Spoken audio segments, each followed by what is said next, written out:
चलिए, 14 जुलाई से छत्तीसगढ़ में मानसून का विधानसभा सत्र शुरू होगा और उससे पहले अब कैबिनेट बैठक होने जा रही है। सभी की नजर है इस कैबिनेट बैठक पे कि कौन से महत्वपूर्ण फैसले लिए जा सकते हैं, कौन से नए कदम उठाए जा सकते हैं राज्य के द्वारा। 11 जुलाई को इसको लेकर कैबिनेट बैठक होने जा रही है। मंत्रालय महानदी भवन में ये कैबिनेट बैठक होगी और जानकारी लेंगे हमारे सहयोगी कुलभूषण से। कुलभूषण, कुछ ही दिन बचे, विधानसभा का सत्र शुरू होने जा रहा है। 5 दिन का ये विधानसभा सत्र है और जाहिर तौर पर सभी की नजर है कि राज्य सरकार कौन से बड़े फैसले जनहित में ले सकती है। इस वक्त किन मामलों को लेकर सबसे ज्यादा चर्चा है, कैबिनेट बैठक में क्या फैसले हो सकते हैं?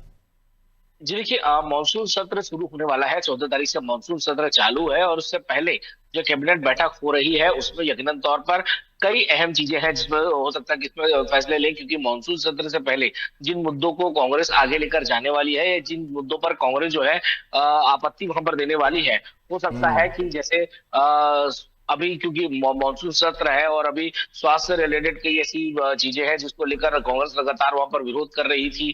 और इसके अलावा जो बढ़ते क्राइम को लेकर कई ऐसी विरोध थे।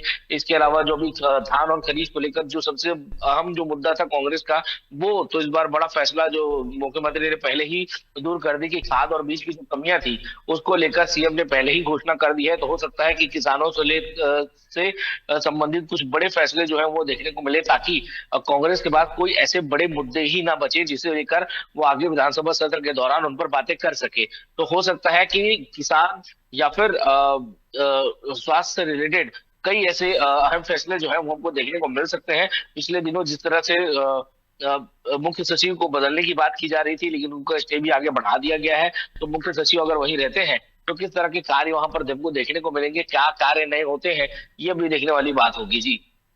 कुलभूषण, अब हम देखते हैं कि सत्र की जो दिन होते बड़े छोटे होते, इस बार 5 दिन का ये पूरा सत्र रहेगा।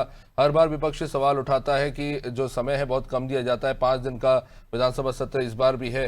हर बार इसको मुद्दा जरूर बनाया जाता है, लेकिन हम जब देखते हैं प्रश्नावली की संख्या, तो स्टार्ट क्वेश्चन अनस्टार्ट क्वेश्चन की संख्या देखते हैं तो वहां पे आपको सैकड़ों के सवाल फेहरिस्त में देखने को मिलते हैं।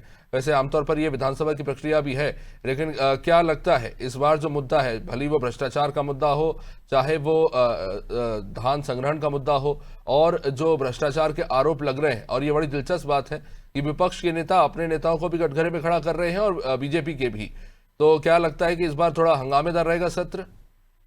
जी बिल्कुल हंगामेदार रहना ही है, क्योंकि देखिए सत्र से पहले ही दोनों ही पार्टियों की अपनी विधायक दल की बैठक हो चुकी हम्म। है। एक तरफ जहां इनकी समीक्षा बैठक हुई है, दूसरी तरफ वहां पर खड़गे आए हैं, दोनों के राष्ट्रीय अध्यक्ष यहाँ पर आके जा चुके हैं, दोनों के जो प्रभारी हैं वो यहाँ पर आके जा चुके हैं। दोनों की बड़ी बैठक हो चुकी है सत्र को लेकर, दोनों के एजेंडे वहां पर तैयार है। जहां एक तरफ भाजपा जो है वो सारे एजेंडों के तैयार के जवाब देने के लिए 17 महीने के जो कार्यकाल रहे हैं उन पूरी चीजों का वहां पर लिस्ट बनाकर बैठी है कि किन चीजों पर वहां पे सवाल उठाए जा सकते हैं। और वहीं दूसरी ओर कांग्रेस ने भी अब पूरे 17 महीनों का कार्यकाल, और जिस तरह से बताया गया था कि एक चार्जशीट, एक नोट मांगा गया था कि आपकी 17 महीनों के हम्म। कार्यकाल का एक नोट बताइए कि आपने किया क्या है करके 17 महीनों में। इसको लेके पिछले दिनों काफी बवाल हुआ था। उन्हीं सब चीजों को लेकर एक बार फिर से जो है वो कांग्रेस बार हल्ला बोल के तैयारी में रहेगी। सत्र भले ही छोटा है, लेकिन ये उम्मीद जताई जा रही है कि इस बार बहुत ही धमाकेदार सत्र जो है वो हमको देखने को मिलेगा, क्योंकि पिछले बार जो है कई ऐसी बातें थी, कई ऐसी चीजें थी जो अधूरी रह गई थी, क्योंकि पिछले जो सत्र था वो बजट सत्र था। और बजट सत्र आने के बाद हम्म। अभी तक में क्या कार्य हुए हैं, जो चीजों के पिछले जो एजेंडे पिछले बार जो सरकार ने रखे थे, उन चीजों पर अब तक क्या काम हुआ है, उन तमाम चीजों को कांग्रेस इस बार रखने वाली है कि बजट सत्र के बाद आपने जो चीजें रखी थी उसमें से कितना हम्म। कार्य आपने किया है। उन सभी चीजों पे आज एक समीक्षा के तौर पर एक कांग्रेस वहां पर एक रखेगी। और यकीनन तौर पर दोनों ही तरफ से काफी हमें वाद विवाद जो है इस बार देखने को मिल सकता है जी। कुलभूषण, क्योंकि एक पत्रकार के तौर पर मैं उत्तर प्रदेश का भी विधानसभा सत्र देखता हूं, मध्य प्रदेश का भी देखता हूं, छत्तीसगढ़, तमाम राज्यों के, दिल्ली की भी हम देखते हैं।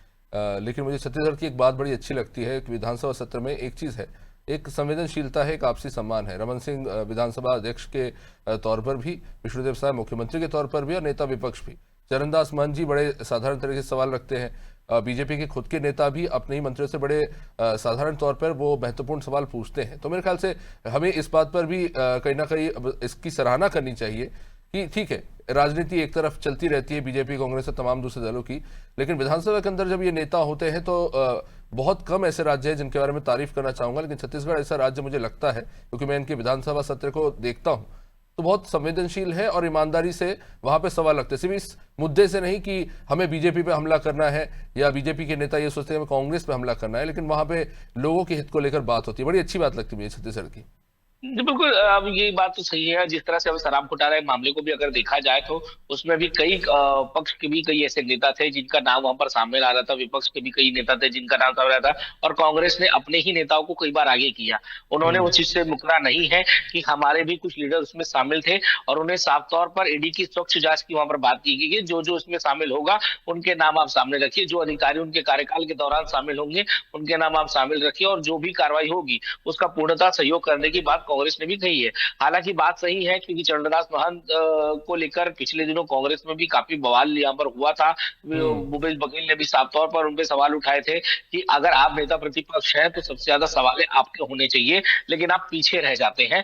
जबकि वहां पर दीपक बैज और भूपेश बघेल जो हैं वो अपनी बात रखते ज्यादा नजर आते हैं, दूसरे जो नेता है वो अपनी बात रखते नजर आते हैं। लेकिन एज अ नेता प्रतिपक्ष चरणदास महंत को जो भूमिका निभानी चाहिए, जो विपक्ष की जो भूमिका चरणदास महंत को निभानी चाहिए, उसमें वो काफी पीछे रहते हैं। तो अभी जिस दिनों जो बैठकें भी हुई है कांग्रेस में, उस दौरान भी इन्हीं चीजों पर चर्चा हुई है, और सबको एक रणनीति के तहत वो बनाया गया है कि अभी जो खड़गे जी भी आए थे, खड़गे जी ने भी यही बात कही कि जो भी नेता किसी भी क्षेत्र में अगर वो जाता है, या फिर कभी भी अगर विधानसभा सत्र के दौरान भी अगर कोई भी पार्टी का नेता अगर कोई भी बात को मुद्दों को उठाता है तो सभी का उनको समर्थन करना अनिवार्य है, चाहे आप उसके पक्ष में हो या ना हो। लेकिन अगर आपकी पार्टी से कोई भी नेता अगर किसी बात को उठाता है तो आपका उसका समर्थन करना अनिवार्य है। साथ ही साथ अगर किसी भी सभा रैली, अगर कहीं भी छोटे से छोटा बड़ा नेता भी अगर वहां पर जाता है तो सभी कार्यकर्ताओं और लोकल लीडर्स का ये फर्ज बनता है कि आप ज्यादा से ज्यादा संख्या में उनके बीच में शामिल हो,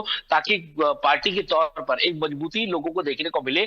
अभी तक की जो स्थिति कांग्रेस की बनाई गई है कि एक छटी हुई पार्टी है, अलग अलग बिखरी सी नजर आती है, उसे एकजुट करने की बात बैठक के दौरान खड़गे ने वहां पर कही थी। तो अब ये देखना है कि उसका असर अभी विधानसभा सत्र में हमें कितना देखने को मिलता है, कितनी एकजुट पार्टी जो है वहां नजर आती है। जी जी, कुलभूषण बन रही हमारे साथ, तो देखना होगा कैबिनेट बैठक में कौन से महत्वपूर्ण फैसले लिए जाते हैं। महानदी भवन में कैबिनेट बैठक होगी और जाहिर तौर पर मानसून सत्र है आगे कुछ ही दिनों में, तो सभी की नजर है कि इस कैबिनेट बैठक में कौन से फैसले लिए जाते हैं।